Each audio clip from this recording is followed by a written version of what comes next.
Yeah, welcome back, Brush Monkeys. We're gonna wrap up this FrostGiant Guardian here today, and today I was gonna go over glazing the skin and also a couple of different methods of matte sealing him, and then we're gonna finish up the base today too. So a lot going on today.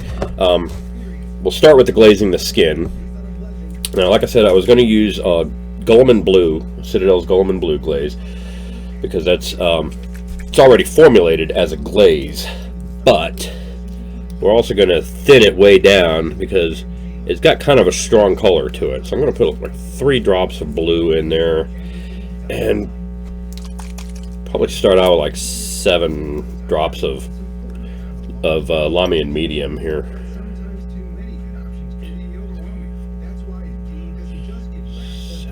Let's do it 9, just so it's a roughly 3-to-1 ratio. And then I'm gonna use my 3/0 brush for this. Mix that up really good.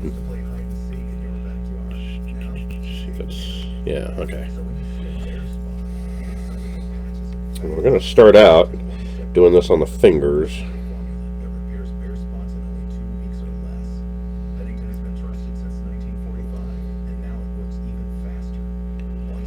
And that is pretty much the effect I was hoping for. It's not terribly blue. There is a blue tint to it, but it's showing the skin tone through it. It's just slightly tinging the skin tone, which is exactly what I wanted.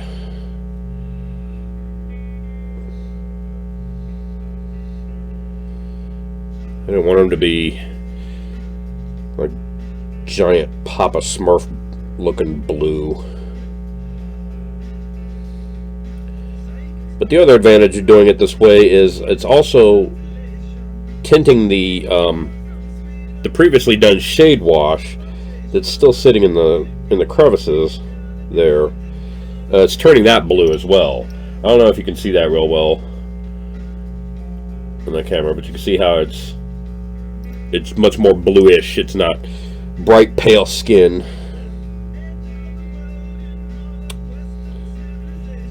But we'll glaze that on there, and then if I decide after this dries that it's not quite blue enough, I can always glaze on another layer. So this doesn't have to be the be-all end-all of this. If you don't feel like the blue came out strong enough or doesn't look right, you can always smooth it over with another layer. And that's the advantage of using thin down glazes, is that you can apply multiple layers and you're not locked into a particular color. You can always add more layers easier than you can take away a layer if you decide it's too dark.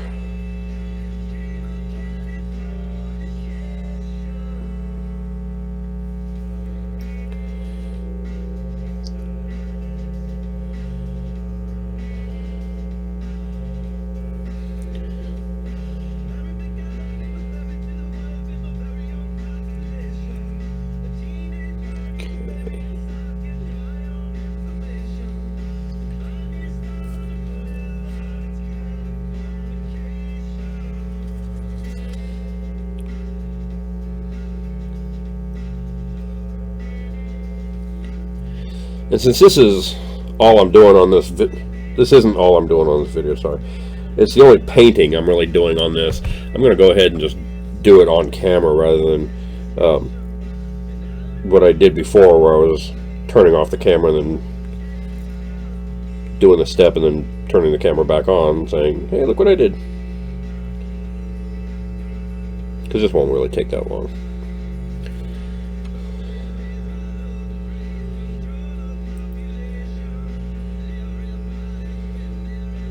There we go.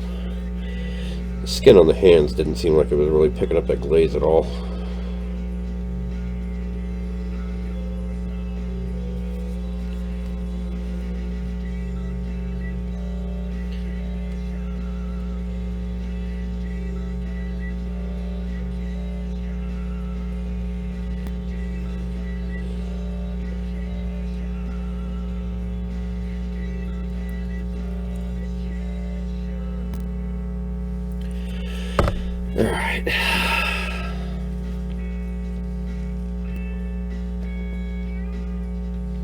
Glaze a couple layers on the.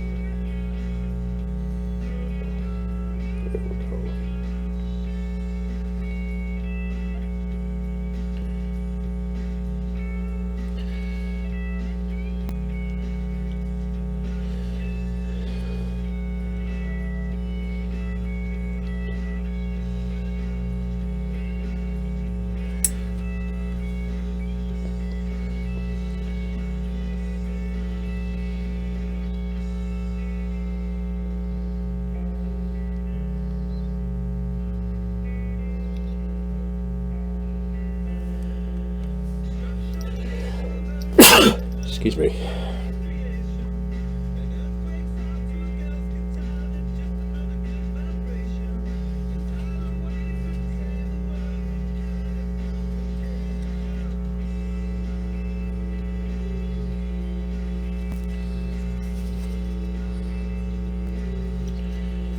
Trying not to get this guy off camera and trying to get my head in the shot.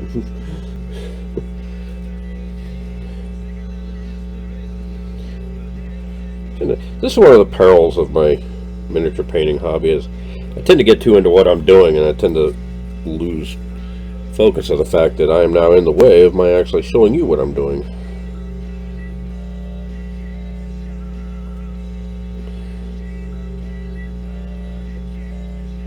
There we go. Alright, so I don't know how well you can see that, but it still kind of looks sort of the same, really. Turning these lights off helps. It's a little better. There we go. So now you can see it's definitely a little more blue than it was.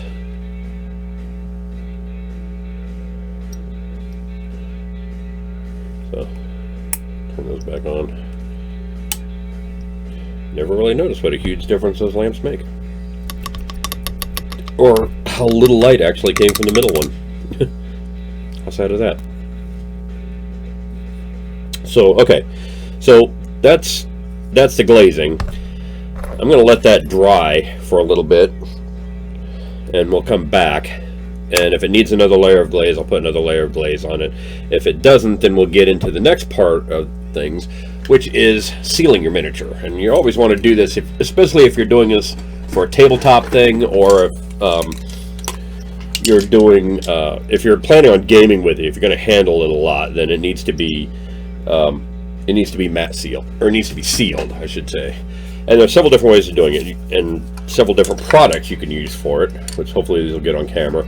This is Treehouse Studio clear acrylic, and this is actually this is the gloss coat. This is the kind of stuff. This is $6 a can, and you can buy this at Hobby Lobby or Michaels. This is the stuff that's normally used for like the craft painting and that kind of thing. It's gloss coating. This is gloss. You can also buy matte. You can also buy satin finish. That's the three main types that you can get: satin, matte, and gloss. I don't use gloss a lot. Gloss tends to be more protective, but it's way shiny. So if your stuff's going to get a lot of handling and a lot of rough handling, you might want to coat it in gloss varnish first, and then put one of the matte varnishes on there. And the matte varnishes I have are the Testors Dull Coat, which is, for some reason, this is considered the gold standard of miniature painters. A lot of people swear by this stuff, says the best stuff ever made. To me, it comes out a little bit too shiny. It comes out more like a satin finish than a dull coat. And this little can here is this is about $7. So for roughly the same price, you can see the problem here already. $7, $6. You know. So I tend to not use this stuff very often. I have 2 cans of it right now just because my local game store was out of my usual brand, and my usual brand is the Army Painter Anti-Shine. This stuff is fantastic. I love this. It's a matte varnish. It is a true matte, which means if there is any kind of shiny metallic stuff on your figure, like on this guy, it'd be the golds and the steel. It's pretty shiny on him. I will put this on there. It will be a flat gold color. It will not be any shine at all. So usually what I do, if I've got some pieces that I actually want to be shiny on this, like the golds for instance, I will spray this on there, and then I will use a little bit of, I've got an old paint pot full of gloss varnish, brush on gloss varnish, and I'll use that on just the parts that need to be shiny. A lot of times when I'm painting Space Marines, I'll do their lenses or a plasma chamber or something like that with the gloss varnish. But this stuff is fantastic, and this is I don't have a price tag on here. It's roughly about $10 to $15 for a big can like this. So again, it's about roughly comparable in price, but you're getting more than twice as much. This Testors is 3 ounces. This big one is, well, let's see.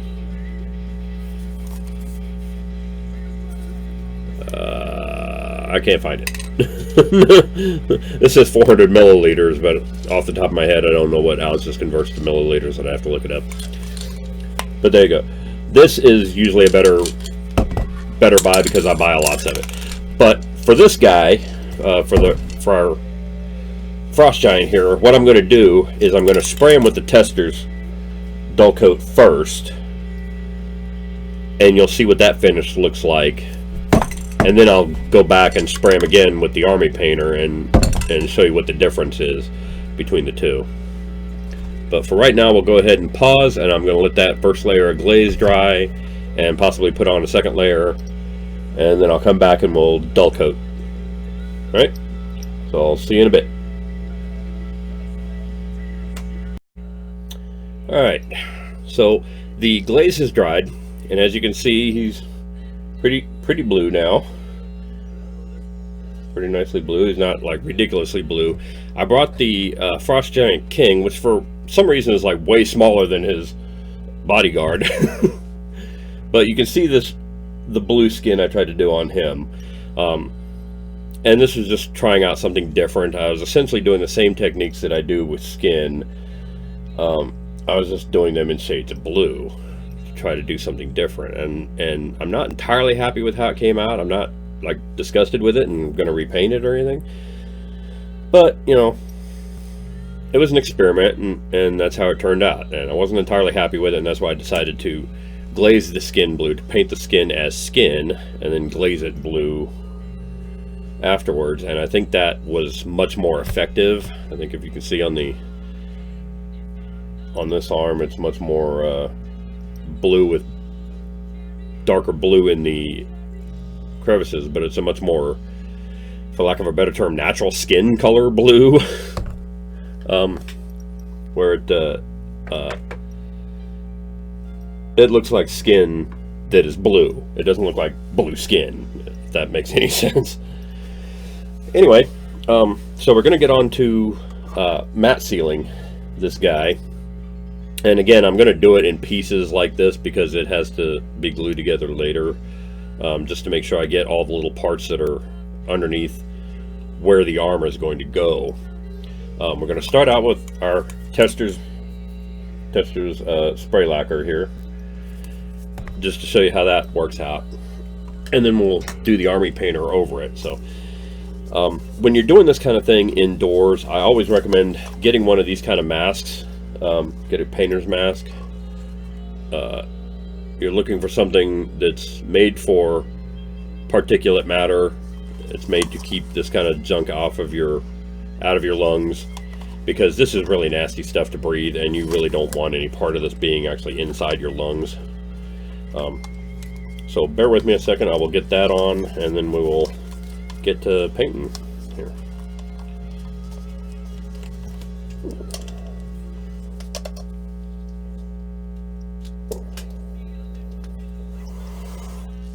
I apologize if I'm a little hard to understand with the mask on. I always tell people I sound like Bane when I have the mask on. No one cared who I was till I put on the mask.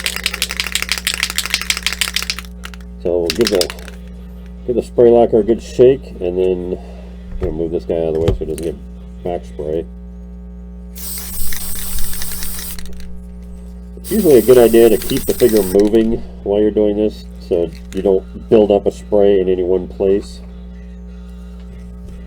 And it's usually a good idea to wear gloves too, but I kind of messed that up, so.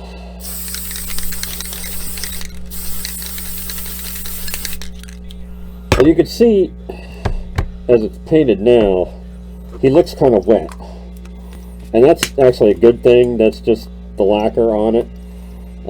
As he dries out, that will matte down somewhat. Let me get the mask off. As he dries, that will matte down somewhat, but like I said, with the tester's spray, it's going to still be a little bit glossy. And I just realized I missed a spot on his hand here.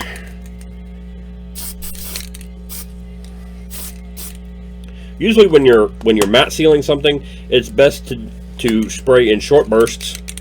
You know, just instead of all over everything. And it's also best to keep the can moving as much as possible while you're going, just to make sure you cover everything and get it in good short bursts like that. Like I said, I will let that dry now, and we will come back to it in a little bit when it's done, and you will see how semi-glossy it is.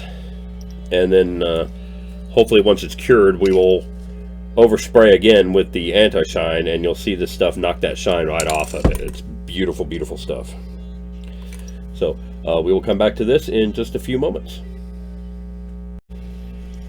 Okay, so our FrostGiant is done. The matte seal has set in, and you can still see a little bit of shine in that, and where he's a little bit glossier than I usually like with my matte seal. You can still see the golds are pretty bright and vibrant on there. It looks like he's got a little sheen of sweat on his skin. That's not really what I want out of a matte seal. So as you can see, I've got my gloves on. I'm gonna put my Bane mask back on here, and hopefully when we put the Army Painter anti-shine on there, you will see a huge difference in how this looks. So give this a good shake.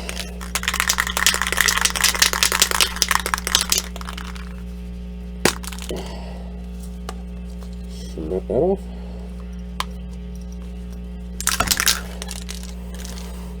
Again, I'm going to come off to the side. And we're going to do this the exact same way. We're just going to keep it moving, fire in short bursts.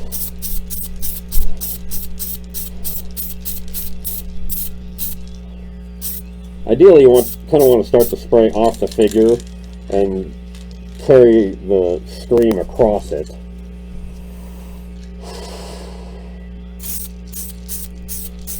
Sometimes it's easier to do it this way.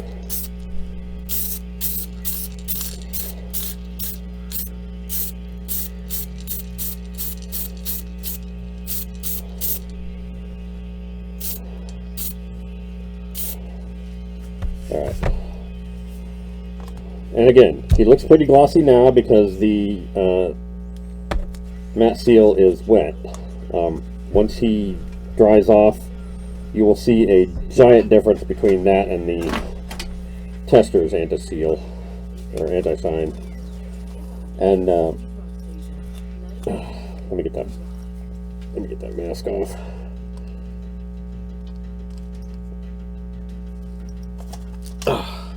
Okay, so hopefully after that dries, you'll see a big difference between the testers and the Army Painter anti-shine, as far as which one is more matte. And by the way, something I didn't really just notice, but this has been the case for a while. If you spray something like this in an enclosed area, like I'm doing in my shop, don't take the mask off until the stuff is dry. Just leave the room, because otherwise there's still particulate matter in the air and you're still breathing it in. I can taste it now. So try to learn from my mistakes, okay? Alright, we'll come back when this is dry. I need to get out of here and get some fresh air.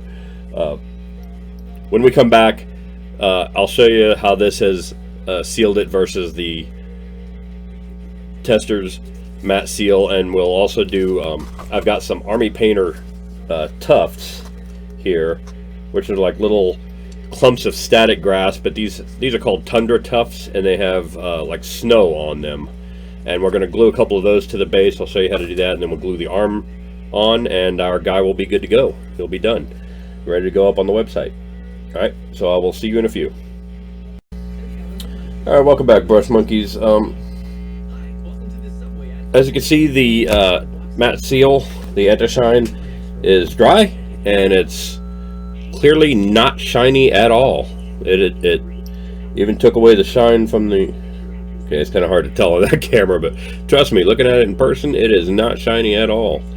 Took away the shine from the Testors, and it looks nice and matte.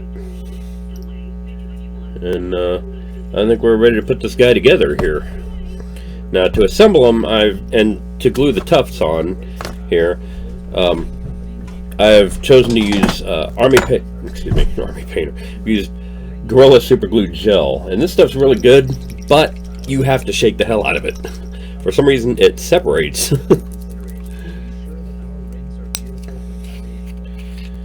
So, separated. Now, the good thing about this is it takes a really long time for this to set, so once you put it on, that was a little bit much.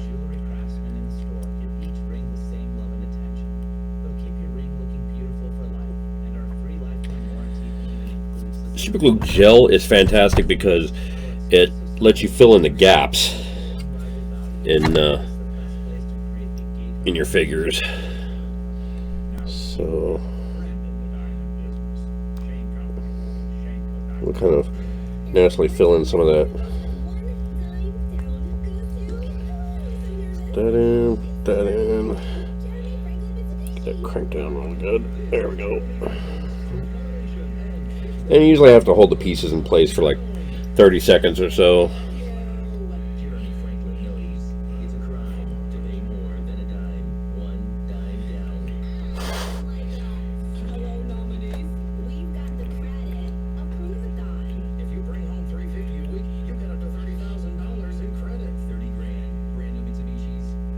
Now, just on the off chance that that's not actually set, I'm going to use this stuff called Litco Net Instaset Accelerator, and this is for use with any kind of super glue.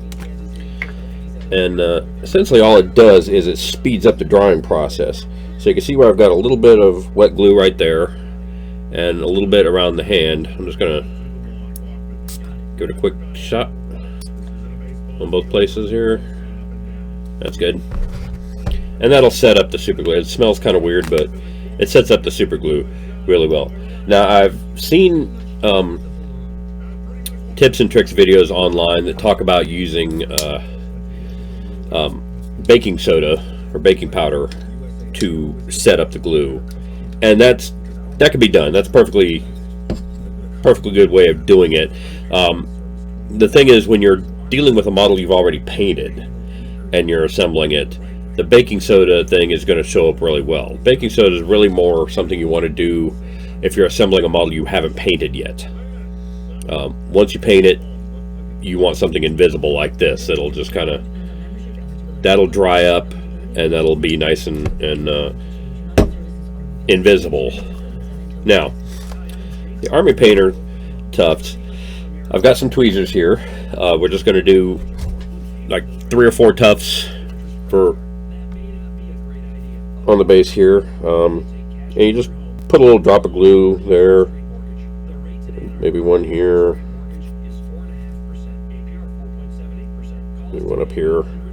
Any place like you feel like there might be like a little more interest in having something on the base.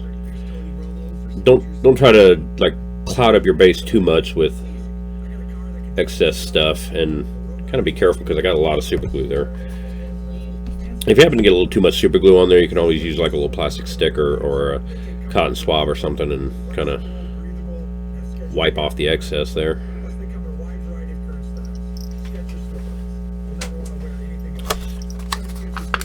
And that's the other nice thing about the super glue gel is it takes a little bit longer to dry than super glue normally takes. So once you put it on there, you've got some working time with it. And to use these little tufts, you can see they're just little bits of grass and they just stuck on these sheets. So you find the tuft you want to use, yank it off with your tweezers, stick it on your glue spot, just like that.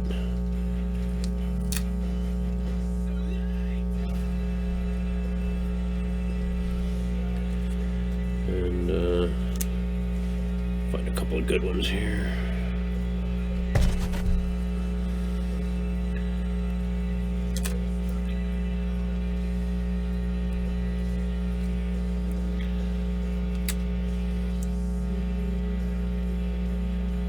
There we go.